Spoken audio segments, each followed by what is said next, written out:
ሰዓቱ ላይ ስጦታ ስትሰጪኝ የሆነ ነገር አድርገሽበት ለምን የሰጠሽ? ምን አደረኩበት? ጠንቀቂ። አብርሃም ወደ ራሱ እንዲመለስና ወደ ህሊናው እንዲመለስ የማታደርጊ ከሆነ እያንዳንዱ አብርሃም ላይ ያደረግሽውና የሰራሽው ሴራ ነገር ለወንድምና ለእህቱ ሰርትቼ በቃ የመጨረሻ ውሳኔያቸው እነሱ ይወሰናል። ይሄ አብርሽ ምን እንደሆነ ምን እንደደረሰበት ምን እንደተፈጠረ በግልጽ ሁሉንም ነገር ተናግሯል። ነገር ግን ደግሞ አንተ እዚህ ጋር በሀብሉ አይደለም ብለህ ደግሞ ሌላ መዘዝ ሌላ ጣጣ ውስጥ እየገባህ ነው ያለው። ግን የምትናገሩትን ነገር የእውነት እያወቃችሁት ነው? የእውነት የምትናገሩትን ነገር እያስተነተናችሁት ነው? ተጠንቀቅ። አንተ ራስህ እሷን ተጠንቀቂ ከማለትህ በፊት አንተ ራስህ ተጠንቀቅ። ለምትናገረው ነገር በሙሉ ዋጋ ትከፍላለህ። በሀብል አይደለም ሁለታችሁ እንዴት ቢያንስ ማለት ነው ኤፍሬም እንዴት በሱ ላይ ይሆን ነገር ያደርጋል? አንተ ባዳ ሆነህ ተቆረቆርኩኝ፣ ተጸጸትኩኝ፣ ለሱ አዘንኩኝ ብለህ አይደል እንደዚህ ጋፈን እየከፈትክ ያለው? እሱ ደግሞ ካንተ እጥፍ ለሱ ይቀርባል። ዘሩ ደሙ ስጋው ስለሆነ ማለት ነው። አብርሃም በግልጽ ተናገረኩ። ሁሉንም ነገር ይፋ ተናግሯል ሲጀመር ማለት ነው። ሰላም ውድ ቤተሰቦቼ ሰላማችሁ ይብዛ። ለዚህ ቻናል አዲስ የሆናችሁ ሰብስክራይብ፣ ላይክ፣ ሼር እያደረጋችሁ ቤተሰብ ሁኑ። ሁሌም አዳዲስ ትኩስ ቪዲዮዎችን የምታገኙበት ቻናል ነው። ሁሌም ደግሞ ከጎን የሆናችሁ የምታበረታቱኝ ፈጣሪ ሙሉ ጤና ይስጣችሁ። እናም ማለት ነው በነገራችን ላይ በጣም ተናደድኩኝ ማለት ነው። በማን ንግግር? በካሌብ የሚባል ይሄ ውሻ በሱ በጣም ተናደድኩኝ። ምክንያቱም እዛ ጋር አብርሽ ትናንትና ተናግሯል። ሰዓቱን የሆነ ነገር አድርገሽ ለምንድነው የሰጠሽኝ ብሎ ራሱ እየተናገረን ያለው። እኔ ሲጀመር ከእንደዚህ አይነት ኮተት ውስጥ ማለት አልወድም። ቀናተኛ፣ ምቀኛ ጓደኛም አልወድም በተፈጥሮዬ። እኔም በሰው ማግኘት በሰው መደሰት የምደሰት ልጅ ነኝ። ያ ሰው ያገኘውን የተደሰተበትን ነገር እኔ በፍቅር ቀርቤ ከዛ ሰው ተምሬ ራሴን መቀየር ማሻሻል እንደምችል ጠንቅቄ አውቀዋለሁ። በፍቅር ሁሉንም ነገር ማግኘት ይቻላል፣ በተንኮል ግን አይቻልም። ገባችሁ? ስለዚህ እንደዚህ ከተግማማ ነገር ውስጥ የለሁበትምም፣ አልወድም። ግን ደግሞ ገባችሁ?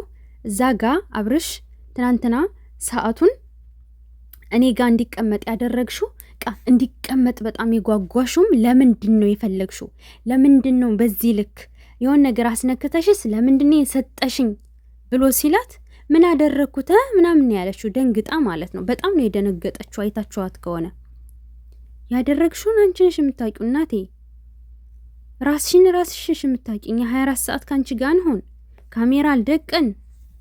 ገባሽ?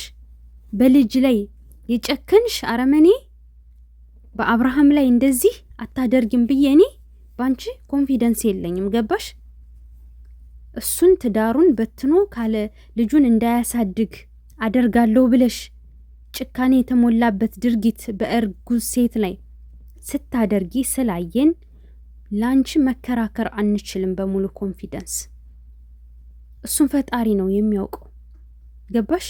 ስለዚህ በአብርሃም ላይ አታደርጊም የምንልበት ምክንያት የለንም። 4 ነጥብ። እሱም ደግሞ ለምንድን ነው አድርገሽ የሰጠሽኝ ብሎ ተናግሯል።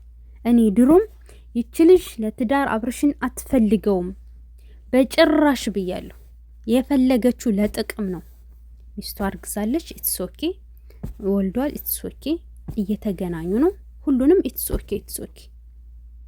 ለትዳር የሚፈልግ ሰው የሆነ ቀይ መስመር የሚለው ነገር አለው። ገባችሁ?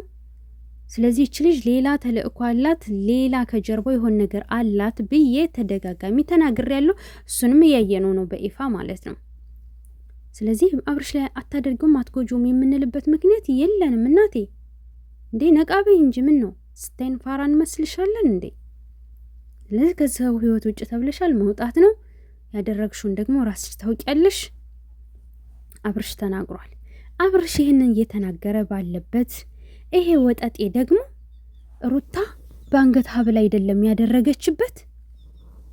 ከኤፍሬም ጋር ተነጋግረው ሙሉ ፋይሉ እኔ ጋር አለ። አብርሽ ወደ ራሱ እንዲመለስ ካላደረግሽ አንቺና ኤፍሬም የኤፍሬምንም ያንቺንም ፋይል እሰብረዋለሁ አለ። በፍላሽ መሰለኝ የያዘው እንደውም።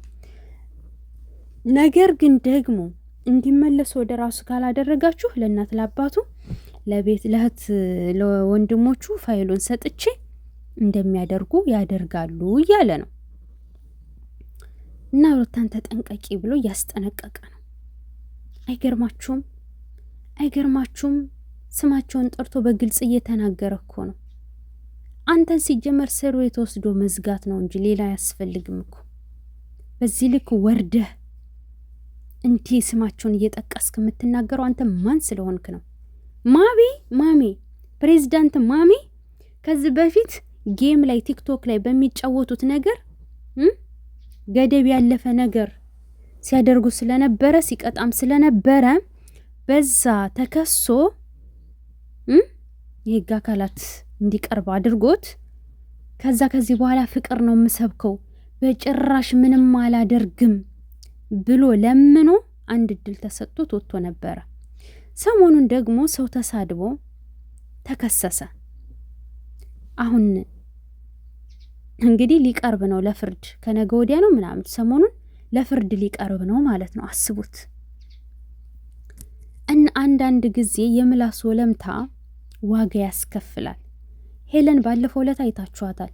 ቁጭ ብድግ ስትል ራሷ ላይ እንትን እያደረገች ወርቋ አይተነውን ይቅርታ ስትጠይቅ HIV ኤድስ አለበት ብላ ነገረችኝ መሲ ያች ምግብ የምትሸጠዋ ብላ በተናገረችው ነገር የሐኪም ቤት ወረቀት ሳይኖር ሳታረጋግጥ ሳታይ ባሉባልታ ወሬ በውሸት ስለ መረጃ ለህዝቡ እንዲደርስ ስላደረገች ከሷት ከዱባይ ኖርዌይ ድረስ ከሷት ቁጭ ብድግ ብላ የወይ ጠበቃ ትከፍያለሽ አሊያ ደግሞ ምናምን ሁሉ ተብላ እሪኦ ብላ አልቅሳ ለምና በሚዲያ ይቅርታ ጠይቃ ተከታዮቿንም ትክክል ሲሉ የነበሩትን በሙሉ ይቅርታ ጠይቀው ተማጽነው አሁን ይቅርታ አድርጎላታል።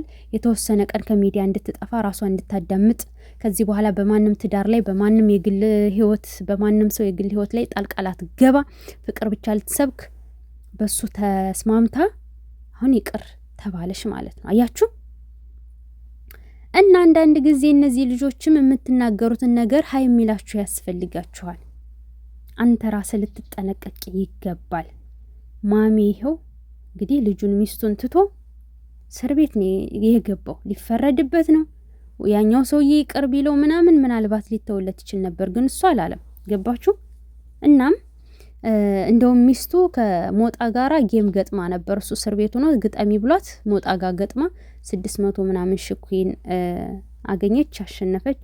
ሞጣ 200 ምናምን እሷን ሳፖርት አደረጋት ሰው። ለምን? ማሚም እስር ቤት ስለሆነ ማለት ነው። እናም ማሚ ይሄን የምላችሁ የምነግራችሁ ለምንድን ነው? ለምንናገረው ቃላት መጠንቀቅ ያስፈልጋል። እያንዳንድሽ እስር ቤት እየገባሽ ነው። አንተም ደግሞ ተለቅመህ መግባት አለብህ። ወላ አንተ ወላ ጫታሙ ወላ የመሳሰላችሁት አብርሽ ሲጀመር ደህና ነው። ምን ሆነ? በቃ ደህና ነኝ እያለ ነው። እሱ የሚያስፈልገው እረፍት ነው። ከነገረኛ ሰዎች መራቅ ለራሱ ጊዜ ነው የሚያስፈልገው። ከዛ ውጭ ደግሞ ወደ ሃይማኖት መጠጋት ነው። ልጁን አደነዘዛችሁት እኮ በመጮህ አጨናነቃችሁት እኮ። ያልሆነ ነገር ምን ሚስቱ ጋር ያልሆነ ነገር አስቦ እንዲለያይ አይደል አሁንስ የምትፈልጉት? ነውር አይደለም እንዴ? እና ይሄ ልጅ በጣም ንግግሩ በጣም አናዶኛል። በነገራችን ላይ ራስ ልትጠነቀቅ ይገባል። ካልሆነ እንደነማሚ ማለት ነው ወስዶ መዝጋት ነው እዛ